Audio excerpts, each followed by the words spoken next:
명절 잘 보내셨는지요? 얼굴에는 잘 지냈다고 쓰여져 것 같습니다. 자제분들도 잘 돌아간 줄 믿고요. 하나님이 함께 하셔서 내일부터 시작하는 일상의 모든 삶 가운데 주님이 들어주실 줄 믿습니다. 지난 수요일부터 야고보서를 지금 계속해서 하고 있습니다. 우리가 진짜 믿음인지 가짜 믿음인지 시련 앞에서 기뻐하면 그 사람은 진짜 믿음의 사람이고요. 시련 앞에서 괴로워하고 힘들어하고 하나님을 멀리하면 그 사람의 믿음은 가짜다라고 하는 말씀을 드렸습니다. 여러분, 시련, 다른 말로 이야기하면 고난, 우리에게 불이익만 줄까요? 아니면 유익도 줄까요? 불이익만 줄까요? 유익만 줄까요? 우리 보통 시련, 시험, 고난 그러면 좋아하는 사람이 없습니다. 내 것을 뭔가 빼앗아가고 내 것을 잃어버린다라고 하는 생각을 갖습니다. 이 고난을 통해서, 이 시련을 통해서 나에게 뭔가 마이너스가 되겠구나. 내가 뭔가를 손해보는 모습이겠구나. 그렇게 생각할 때가 참 많이 있습니다. 자, 물론 어떤 시련, 고난 가운데 잃어버리는 것도 있긴 있어요. 있긴 있는데 여러분, 시련은 하나님 안에서, 믿음 안에서 바라보면 유익이 상당히 많습니다. 아멘. 여러분, 시련 속에서 많은 유익을 발견하고 그 유익을 누리며 살아가게 되기를 주의 이름으로 축원합니다. 미국 뉴욕대 심리학 교수이고 뉴욕타임즈 저자이기도 한 조나단 하이트 교수라는 사람이 시련의 세 가지 유익에 대해서 말한 적이 있습니다. 시련의 세 가지 유익. 첫째는 탄력이 강해집니다. 탄력이 뭡니까? 어떤 것들 앞에서 맞서 싸우는 어떤 능력이기도 합니다. 이 탄력은요. 여러분, 이번에 13호, 14호 태풍, 우리나라로 안 가도 참 다행이지만 일본 오키나와라든가 아니면 중국 상해 이쪽은 완전히 초토화됐습니다. 안타까운 모습. 뉴스에서 보세요, 여러분들. 그 철기둥으로 엄청나게 만든 그 풍력 발전소들 10개라고 하면 7, 8개가 다 쓰러져 버렸어요. 쓰러져 버렸어요. 어떤 나무들 보세요. 다 꺾이고 쓰러지고 뿌리채 쓰러지게 됐습니다. 어떤 것들은 여전히 쌩쌩하게 남아있고, 사실 그게 탄력이거든요. 우리 지금 만나는 시련도 크겠지만 앞으로 얼마나 더 큰 시련을 만날지 잘 모르거든요. 그렇기 때문에 탄력 있는 사람은 더 큰 시련이 와도요 견뎌내는 거예요. 근데 더 큰 시련이 와도 견뎌내는 탄력은 언제 생기느냐? 작은 시련들 앞에서 여러 번 견뎌내는 사람들, 견뎌낸 경험이 있는 사람들, 이런 사람들은요 그 어떤 시험이 와도 괜찮아, 이길 수 있어. 특히 믿음 안에서 괜찮아, 우리 하나님이 계신데 이길 수 있어. 이런 탄력이 생긴다라는 거예요. 그리고 관계가 개선이 된다. 관계가 개선된다. 여러분, 아파보세요. 아픈 것도 시련이죠? 고난이죠? 아프면 여러분 어떻습니까? 전화 안 걸던 사람한테도 전화 걸어요. 아파보세요. 전화 안 했던 사람에게도 전화가 와서 그 아픔 때문에 관계가 회복될 때가 있어요. 여러분들, 우리는 하나님과의 관계 속에서요 시련이 없다고 생각해 보세요. 아마 우리의 믿음의 뿌리는 그렇게 단단해지지 않을걸요. 여러 가지 시련을 통해서 하나님 어떻게 해요? 발을 좀 동동 굴르면서 하나님 앞에 은혜를 구하고 하나님의 은혜를 경험한 이 관계 속에서 하나님밖에 없다, 하나님만 의지해야 되겠다, 그런 어떤 관계의 개선이 되지 않습니까? 하나님, 나에게 시련이 하나도 없게 해주세요. 이런 사람이 있을 수 있습니다. 시련이 하나도 없는 사람, 시련이 앞으로 하나도 없게 될 사람은 어떤 사람인지 아십니까? 죄송한 표현이지만 죽으면 시련이 없어요. 이 땅에는 빨리 죽으면 시련이 없어요. 물론 지옥의 큰 시련이 기다리겠지만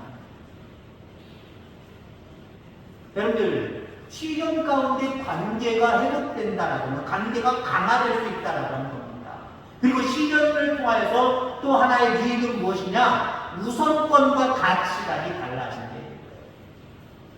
안 아팠을 때는 아픔이라는 시련을 생각할 때 안 아팠을 때는 건강이 최고다, 생명이 최고다라는 생각 가져봐요? 그런 생각 못 갖잖아요. 어디 아파봐야 이게 건강이 최고고 건강 중에서도 이 영적인 생명이 최고구나. 시련을 통해서 이 유익을 누릴 수 있다라고 하는 거예요. 자, 인간의 시련을 통해서 성숙합니다. 우리가 흔히 얘기하죠. 아픈 만큼 큰 거야 커진다. 애들 아플 때 뭐라고 얘기합니까? 이거 아프고 나면 더 커질 거야. 특히 애들 갓난아기 때 막 자랄 때 감기라도 걸려보세요. 이거 아프고 나고 내가 이제 커질 거야. 어떤 기대를 우리 부모들은 어른들은 갖지요? 실질적으로 우리의 성숙은요, 이런 어떤 아픔을 통해서 성숙해질 수 있다라는 겁니다. 그리고 성숙은요, 인내를 통해서 우리에게 온다라는 겁니다. 그래서 우리는 인생의 어떤 인내의 마라톤, 이걸 완주하는 것이 중요합니다. 그래서 오늘 본문 4절 말씀에 보면 인내를 온전히 이루라. 이는 너희로 온전하고 무비하여 조금도 부족함이 없게 하려 함이라. 인내를 온전히 이루렵니다. 한마디로 인내를 완주하라라고 하는 의미가 있어요. 여러분들, 조금 해보고 그만두는 것이 아니라 끝까지 달리는 것, 이게 완주예요. 어떤 시련 앞에서 여러분들 인내하며 기다릴 수 있게 되기를 주의 이름으로 축원합니다. 끝까지 그 인내를 통해서 유익이 올 때까지 끝까지 가야 된다는 거예요. 중간에 멈추면 안 된다는 거예요. 우리의 신앙이 지난주로 얘기하면 진짜인지 가짜인지 그건 뭘로 본다 그랬어요? 시련을 기쁨으로 여기느냐, 시련을 고통과 아픔으로 여기느냐, 이것으로 우리가 어떤 우리의 신앙이 진짜다, 가짜다, 나름대로 구별할 수 있다라고 볼 수 있었습니다. 자, 그러면 오늘 이렇게 질문해 보지요. 여러분의 신앙이 강합니까, 약합니까? 여러분의 신앙이 성숙합니까, 미성숙합니까? 강한 사람, 성숙한 사람은요, 시련 앞에서 끝까지 완주해요. 근데 믿음이 약한 사람, 믿음이 강하지 않은 사람, 덜 성숙한 믿음을 가진 사람, 주님의 이름으로 내가 참아봐야지, 인내해봐야지. 근데 끝까지 못 가요. 중간에 꼭 포기를 해요. 하나님에 대한 신뢰도 포기해. 하나님 필요 없어. 중간에 포기해요.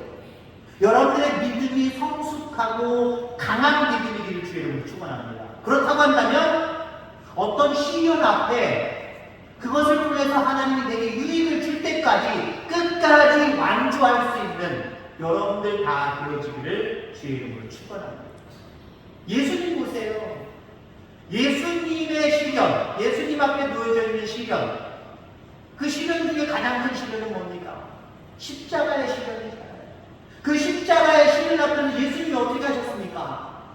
물론 예수님도 중간에 내가 못하겠어 라고 하는 생각을 갖고 하나님 앞에 설득하는 작업을 하기도 했었습니다. 아버지, 나 이 잔을 내게서 멀게 해주세요. 나 이렇게 하고 싶지 않아요. 내가 왜 이런 시련을 당해야 돼요? 왜 이런 고난을 당해야 돼요? 라고 말한 적도 있어요.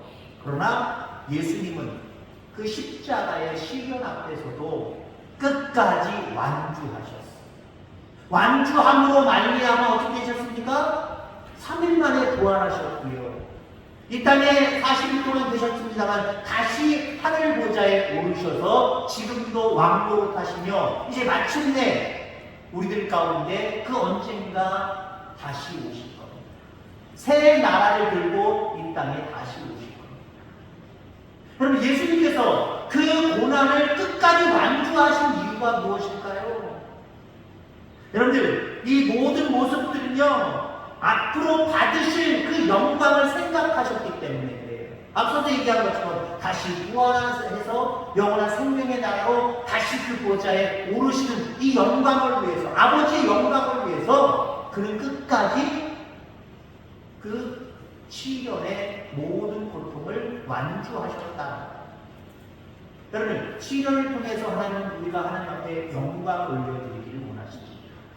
그렇기 때문에 하나님이 받으실 영광, 그리고 하나님 받으시고 내게 베풀어 주실 어떤 손해가 아니라 어떤 유익을 기다리면서 끝까지 여러분 시련을 만나도 완주할 수 있는, 끝까지 참고 인내할 수 있는 저와 여러분들 다 되어지기를 주의 이름으로 축원합니다.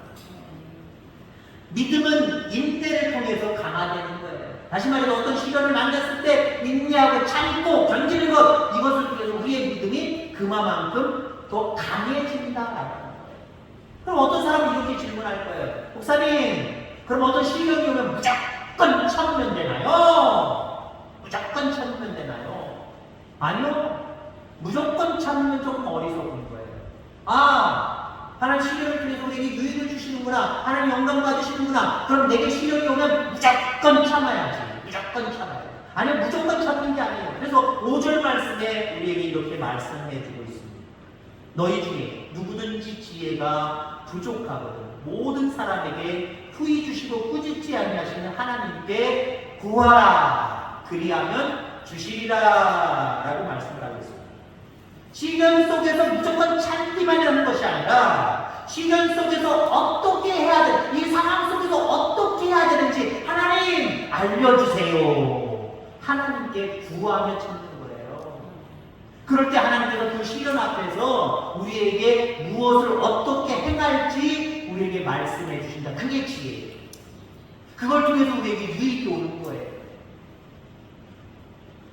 자, 그 지혜를 따라서 그래서 한 걸음 한 걸음 가다 보면 결국 시련의 터널을 다 통과하고 마침내 우리의 믿음은 더 성숙해지고 하나님과 우리의 관계는 더욱더 강화된 모습으로 믿음의 성숙을 이룰 수 있다라고 하는 겁니다.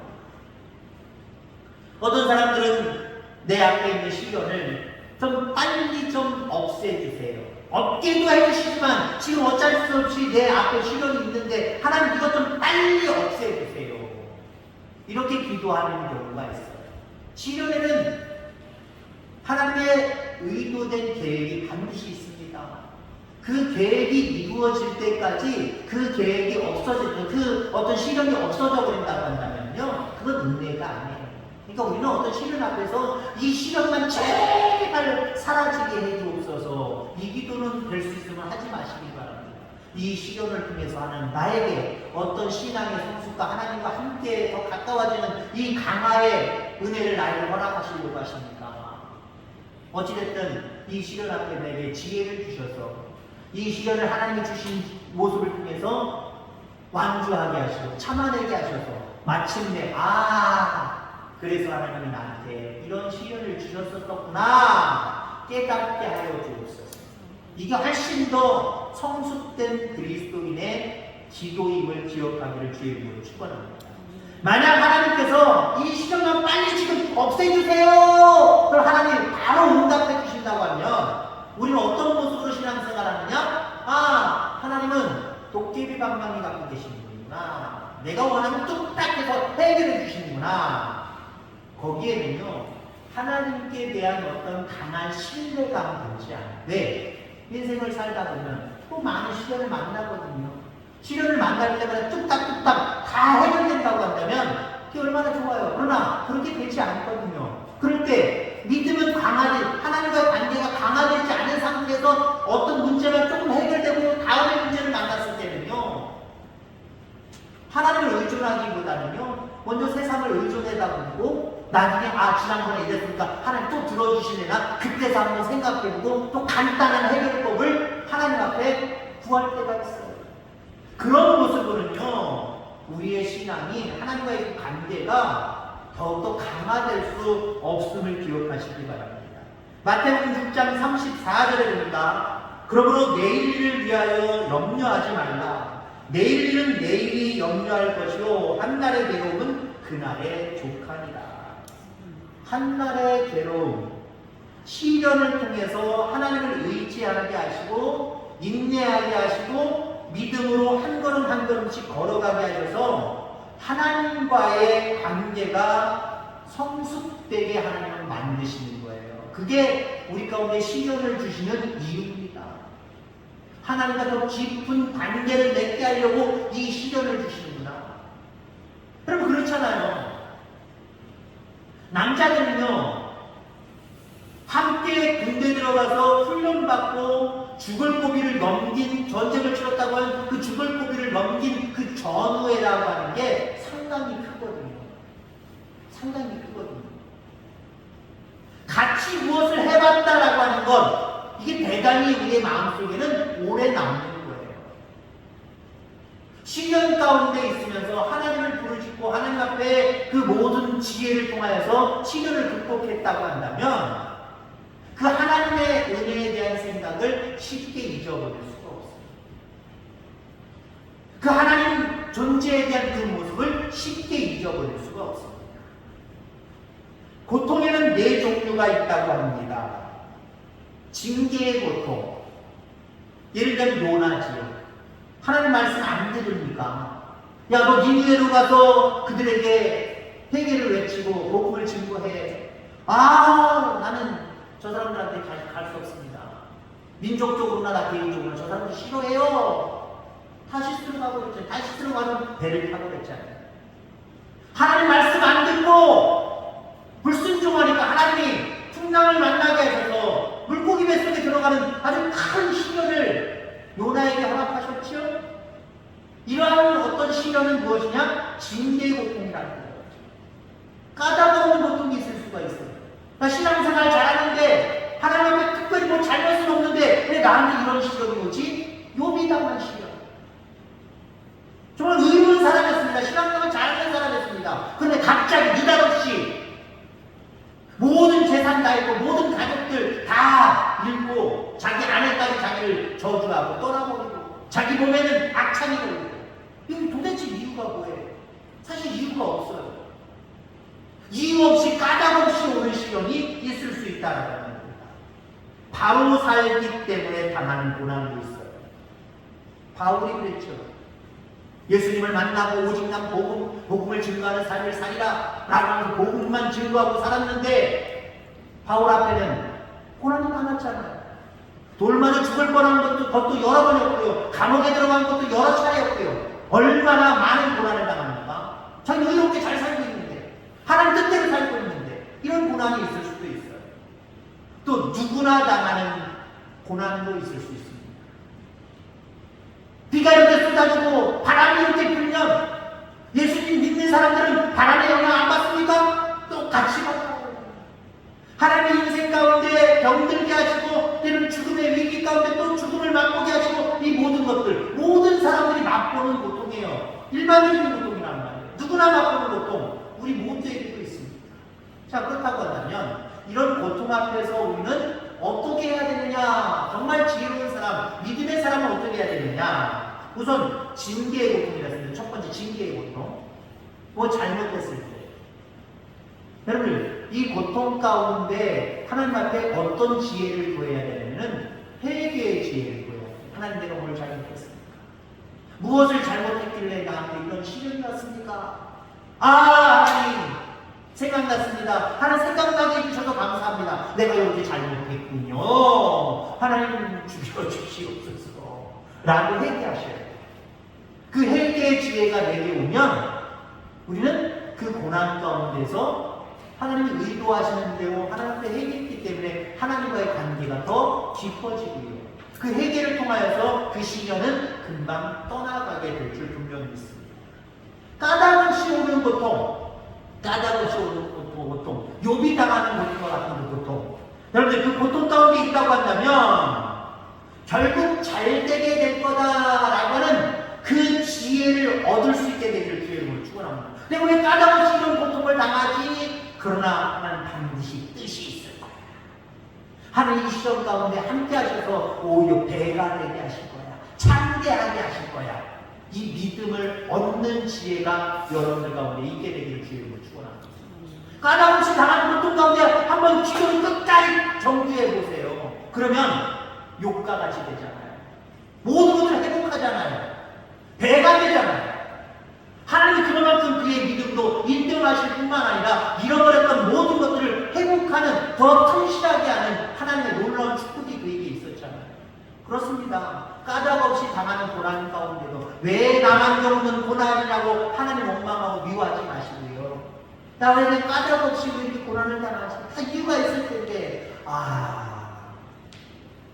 까닭없이 내가 이렇게 고난을 당해도 마지막에는 결국 은혜 주시고 복을 주시는 하나님을 내가 더욱더 붙들어야지 라고 하는 기도를 통하여서, 맡김을 통하여서 결국 그 종착지가 그렇게 되기를 주의 이름으로 축원합니다. 자, 정의의 고통, 다시 말해서 옳은 일을 하는데도 고통을 당합니다. 바울처럼. 그럴 때 여러분 어떻게 합니까? 바울이 어떻게 했습니까? 하나님, 나 정말 복음을 증거하며 오직 하나님께 영광 돌리기 위해서 이런 복음 증거하는 삶을 살아가는데 내가 왜 고통당합니까? 저것들은 믿지도 않고 저것들은 복음을 증거하지도 않는데 하나님 저것들한테 그냥 다 부으셔야지 왜 나한테 부으십니까? 이랬습니까? 하나님 앞에 그 까닭 없이 정의를 선포하며 복음을 선포하며 고난을 당하는 가운데서도요 늘 많은 영혼들을 생각했습니다. 믿음 없는 영혼들도 생각해서 야 너는 믿음 가져라, 항상 기뻐해라, 쉬지 말고 기도해라, 범사에 감사해라, 그런 말씀으로 감옥에서도 많은 사람들에게 선포했고요. 그러면 그 감옥에 있으면서도 고난을 당하면서도 돌맞을 위기 속에 있으면서도 오히려 돌을 던지는 사람들을 향하여서 아마 바울의 마음속에는 주여 저들을 용서하여 주옵소서 라고 하는 모습으로 끝까지 복음 안에서 그 어떤 정의를 선포하는 데 있어서 당하는 고난을 끝까지 경주했을 겁니다. 자, 그 다음에 또 어떤 고통이라 했습니까? 모두가 겪는 고통. 이 모두가 겪는 고통 속에서 우리는 어떤 은혜를 입어야 됩니까? 어떤 지혜를 하나님 앞에 기도함으로 받아야 됩니까? 그럴 수 있어. 이게 보편적인 거구나. 이게 당연한 거구나. 이것도 여러분 생각할 수 있는 게 믿음이에요. 마치 예수님 믿으면 이 땅에서 건강하게 살다가 90수, 100수하고 그냥 잠자듯이 하나님 데려가실 것이다. 그럼 기도하시기 바랍니다. 그렇게 될 수 있어요. 근데 때로는 젊은 나이에 병들 수도 있고, 아플 수도 있고, 네가 아플 수도 있고, 귀가 잘 안 들릴 수도 있고, 여러 가지 고난이 있을 수 있잖아요. 그거는 우리가 어떤 모든 사람이 다 겪을 수밖에 없는 고난입니다. 그 고난을 어떻게 생각해야 됩니까? 있는 그대로 수용하는 것도 여러분들 이게 끝까지 시련의 경주를 완주하는 성도들의 모습임을 기억하길 주의 이름으로 축원합니다. 자, 그러니까 다른 예를 들자면 저희 어머님도 정말 하나님이 잠자듯이 모셔가셨습니다마는 어느 순간에 제가 돌아가시기 바로 전에 같이 있었거든요. 마치 임종을 못 보고 제가 이제 토요일날이었습니다. 토요일날 돌아가셨는데 토요일날 제가 이제 심한 교회 가서 말씀 증거해야 되니까 오후 낮에 한 서너 시간 거리를 가고 있어. 서울에서부터 가고 있는데 중간에 야 운영하셨다 형제들로부터 전화가 왔어요. 안 갔어요.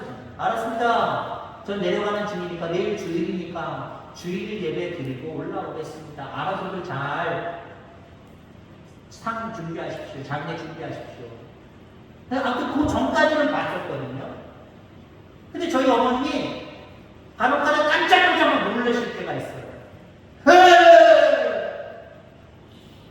제가 옆으로 다다 찬송가 불러드리기도 아니면 다다 하나님이 우리 어머니와 함께 하십니다. 하나님이 우리 권사님과 지금 함께 하셔서 영원한 생명의 나라로 지금 같이 가고 있습니다. 걱정하지 마세요. 하나님 오세요. 바라보세요. 편안한 모습. 그 다음 편안한 모습으로 있다가 숨을 거두셨어요. 여러분들 그리스도인들의 모습은요 죽음조차도 야 이게 당연히 우리 인간에게 다 일어나는 일들이구나 이렇게 생각하면요 죽음이 두렵지가 않은 거예요. 죽음이 무섭지가 않은 거예요. 다시 말해서 이런 모습까지 갖는다고 한다면 우리의 모든 삶 가운데 당하는 시련들 그럴 수 있어 라고 하는 믿음이 여러분들에게 있기를 주의 이름으로 축원합니다. 이거 받아들이지 못하는 그리스도인도 많거든요. 왜 그럴 수가 내가 기도했는데, 내가 몇십 년 동안 믿었는데 어떻게 그럴 수가 있어? 일반적으로 일어날 수 있는 많은 일들 속에서도요, 이해를 못하는 그리스도인들이 참 많아요. 끝까지 인내하며 하나님께 기도할 때 하나님 우리의 마음속에 누구나에게 일어날 수 있는 일 나한테도 일어났으니까 그럴 수도 있구나. 이것도 하나의 과정이구나. 그냥 그대로 받아들여야지. 이것도 여러분들 믿음의 사람입니다. 이런 믿음이 저와 여러분들에게도 있게 되기를 주의 이름으로 축원합니다. 사람은 시련이 크면 큰 만큼 믿지 못하는 경향이 있어요. 시련이 크면은 믿음도 버리는 사람들도 종종 나타납니다. 때로는 시련은 여러분들 하나님이 우리를 훈련시키는 어떤 훈련의 장임을 기억하기를 주의 이름으로 축원합니다. 하나님이 나를 훈련시키시려고, 하나님과 나와의 관계를 더욱더 강화시키시려고 하나님 이런 훈련을 시키시는구나. 여러분, 우리가 훈련을 받을 때 어떻습니까? 훈련 받을 복장이 있단 말이에요. 훈련 받을 복장이 있어요. 훈련 받지 않으려고 하는 복장이 있고요, 훈련 받으려고 하는 복장이 있단 말이에요. 우리의 시련 앞에서 우리의 복장을 좀 더 단정하게라기보다는 간소하게 할 수 있게 되기를 주의 이름으로 축원합니다. 그리고 오직 주님만 바라보고, 주님의 입만 바라보고, 뭐라고 말씀하시나? 뭐라고 명령하시나? 그 입술만 바라보면 되는 거예요. 그 모습 가운데 순종하면 그 어떤 시련의 모습이 우리에게 훈련이 되어서 나중에 우리의 영육간의 강건한 모습을 여러분들은 바라보게 될 줄 분명히 있습니다. 훈련할 땐 몰라요. 훈련할 땐 어떻습니까? 힘들어, 배고파, 이거 안 하면 안 되나, 그런 생각 같습니다. 근데 훈련을 마치고 나면 달라요. 저는 논산의 훈련소에 제가 들어갔거든요. 저의 모습을 가만히 보면요, 막 앞에서 막 줄을 서요. 부모님들은 형제자매들은 저 계단 같은데 벤치에 올라가서 막 쳐다보고 있고요. 중산 차렷 당나라는 거예요. 항상 목소리 봐라.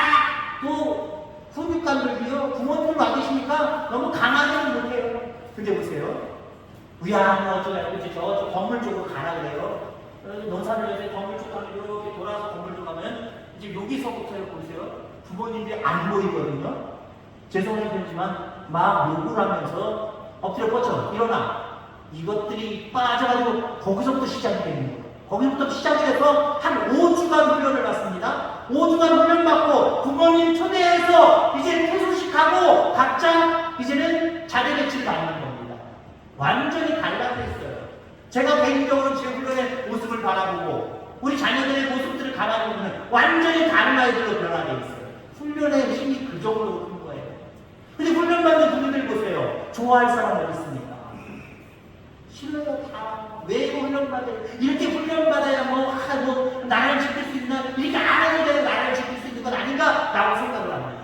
근데 훈련 받는 것과 받지 않은 건 너무나 달라요. 여러분, 하나님이 영원한 생명의 나라로 여러분을 이끌어 가십니다. 거기가 중요한 거예요. 이 땅에서는 그 나라에 갈 수 있는 분명 훈련시키는 장소가 이 세상입니다. 여러분, 하나님은 시련을 통해서 우리를 훈련시키십니다. 내가 생각할 때 좋은 모습만 가지고 훈련시키지 않아요. 많은 시련을 통해서 우리를 훈련하실 때 그것을 훈련으로 여기고 하나님 앞에 지혜를 구하며 그 지혜의 은혜를 따라서 더욱더 하나님과 강화된 모습 가운데 온전한 신앙을 가지고 살아가는 저와 여러분들 다 되어지기를 주의 이름으로 축원합니다. 하나님 감사합니다. 오늘도 귀한